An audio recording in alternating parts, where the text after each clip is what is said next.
brutal dictator of China, Xi Jinping, I have a message for you and your henchmen. I will say it again, again, and again, loud and clear. I hope you hear me. Free Tibet, free Tibet, free Tibet. Well, those remarks from Enes Kanter of the Boston Celtics prompted major backlash in China. The team's season opener suddenly pulled from the airwaves. Here to talk about it is former Assistant Secretary of State, Alaska Senator Dan Sullivan. Just want to read to you, sir, from the Chinese Foreign Ministry. He said, this is the Chinese statement, Tibet is part of China. We welcome unbiased friends upholding objectivity across the world to Tibet. In the meanwhile, we will never accept the attacks and smears on Tibet's development. Tibet's still there's Taiwan, which we could talk about as well, but then the Tibet issue is still one. And the NBA, once again, caught up in this.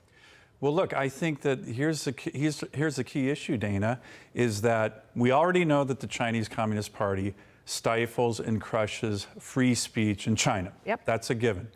But what we need to make sure doesn't happen is the stifling of free speech in America. And that is what their goal is. And, you know, what I always talk to business leaders, I say, you need to reject kowtow capitalism.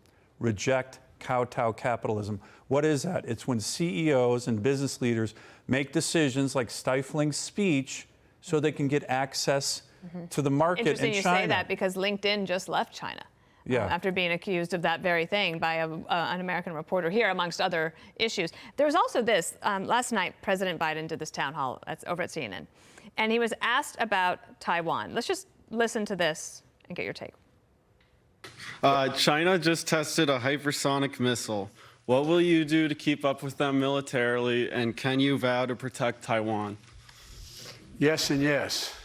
Militarily, China, Russia, and the rest of the world knows we have the most powerful military in the history of the world. Don't worry about whether they're going to be more powerful. So this issue about Taiwan is reaching not a fever pitch, but it's getting up there.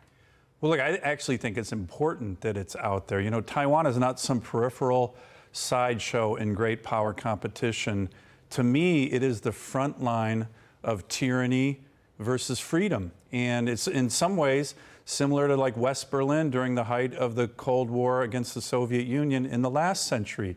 So what we have in our country is a history of commitment and resolve with regard to Taiwan. And, you know, 25 years ago, as a young infantry officer, I deployed with a Marine Amphibious Task Force to the Taiwan Strait when they were threatening to invade the Taiwanese on the election, the eve of their presidential election.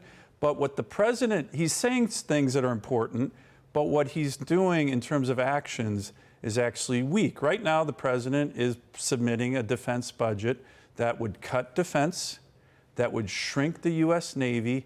And to me, the actions of what we're doing in terms of keeping a strong military are much more important than the words. That's what the Chinese Communist Party look for, strength. The other thing is there's the issue of strength is the economy. Right. And we are in a little bit of a situation now with inflation, gas prices, the supply chain problem. Look at the gas prices. The question that we asked on a Fox News poll just this week.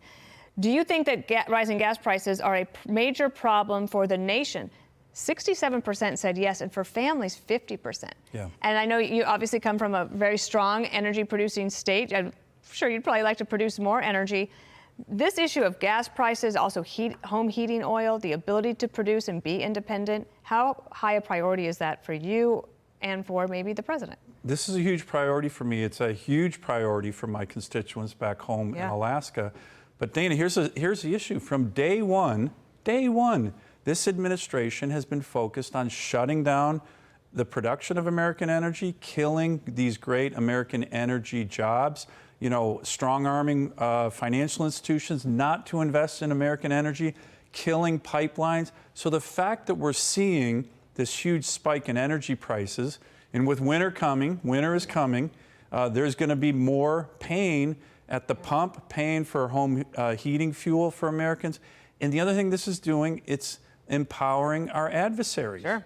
And this is a purely homemade problem from the Biden administration's self-imposed unilateral disarmament on American energy independence. He said, He said, my guess is you'll start to see gas prices come down as we get going into the winter.